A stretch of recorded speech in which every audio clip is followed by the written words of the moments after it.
بسم اللہ الرحمن الرحیم۔ حج بدل اس حج کو کہتے ہیں جو دوسرے کی طرف سے کیا جائے۔ حج بدل اس وقت ہوتا ہے کہ جب کسی آدمی پر حج فرض ہو جائے، وہ صاحب استطاعت تھا، صاحب نصاب تھا، حج اس پہ فرض ہو گیا، لیکن غفلت کی وجہ سے وہ حج نہیں کر سکا،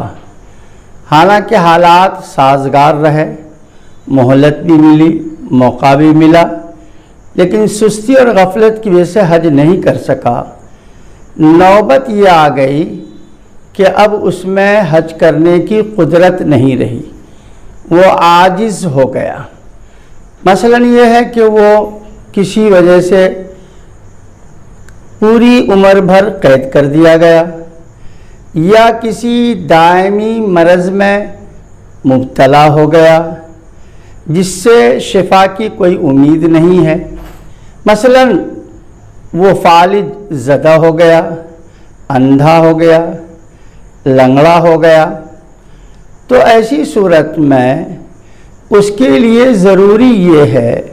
کہ اپنی زندگی میں وہ حج کرا لے، کسی کو بھیج کر کے اپنا حج وہ کرا لے، حج بدل میں کسی کو بھیج دے۔ یا پھر زندگی میں نہیں کروا سکا تو اس کے لیے ضروری یہ ہے کہ وہ مرنے سے پہلے وصیت کر جائے۔ وصیت کرنا اس پہ واجب ہے، لازم ہے۔ اپنے ورثہ سے کہہ دے کہ میرے مرنے کے بعد میری جانب سے حج کروا دینا۔ اس سلسلے میں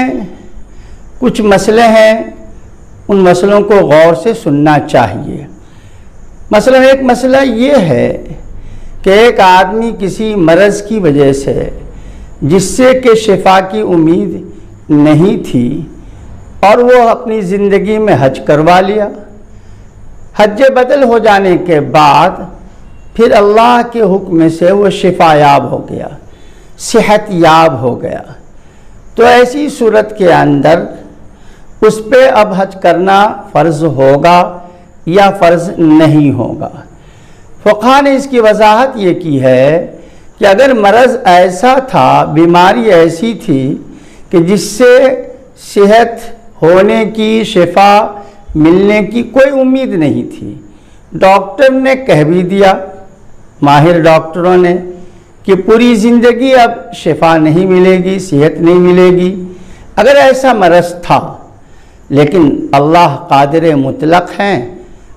وہ شفا یاب ہو گیا جبکہ حج بدل وہ کرا چکا ہے، تو ایسی صورت میں شریعت کا حکم یہ ہے کہ اب دوبارہ